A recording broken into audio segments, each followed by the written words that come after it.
Alors Far Cry 3, c'est un peu l'histoire d'un mec qui part en vacances avec ses potes et qui au lieu de faire du jet ski, se retrouve à dealer avec des psychopathes armés jusqu'aux dents, des tatouages chelous, et un mec qui te parle de la définition de la folie entre deux meurtres. Bref, c'est un peu un club med de l'enfer. Dès le début, t'es là, posé, tranquillou, tu sirotes des cocktails et bam, t'es capturé par Vass, un psychopathe tellement charismatique qu'il pourrait vendre des NFT à ta grand-mère. Ce gars, il te regarde dans les yeux, il te sort un monologue sur la folie, et toi, tu sais déjà que t'es dans la merde jusqu'au cou.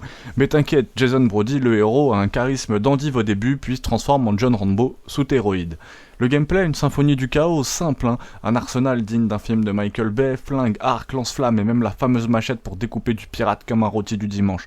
Chaque baston, festival pyrotechnique où tu peux soit foncer comme un bourrin en hurlant lit, pécaille, soit la jouer infiltration et te prendre pour Sam Fisher en tongs, sans oublier la chasse. Franchement, c'était nouveau à l'époque. Tuer des pirates c'est cool, mais fabriquer un holster en peau de tapir, c'était incroyable dans Far Cry 3. La survie passe par des activités essentielles, tuer des requins, cueillir des plantes pour des potions dignes de Breaking Bad, et surtout l'essentiel, capturer des avant-postes à la chaîne pour devenir le boss de l'île. Graphisme et ambiance, l'île était paradisiaque. Ou pas, hein, mais graphiquement en tout cas le jeu s'envoyait du lourd, à l'époque. Entre les couchers de soleil qui te font regretter de pas être un influenceur voyage ou les grottes sombres où t'as envie de voir Gollum, l'ambiance est top.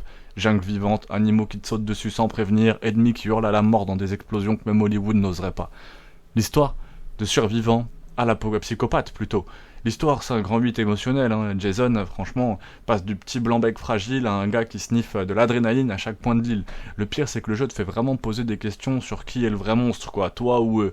Entre les hallucinations, chelous, les choix moraux, douteux, tu finis par te demander si t'es pas toi-même en train de perdre la boule. En résumé, c'est vraiment mémorable. Far Cry 3, c'est le jeu parfait pour ceux qui veulent une histoire qui claque. C'est peut-être mieux que le 1, sûrement mieux que le 2, et c'était aussi peut-être mieux que le 4 et le 5 et le 6.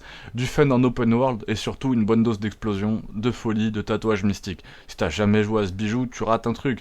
Note finale, j'aime bien des fois mettre une note, hein, 17 sur 20. 17 sur 20, ouais, c'est pas mal.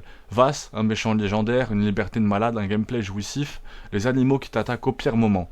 Et toi, t'as déjà expérimenté la définition de la folie ? Bienvenue sur cette île.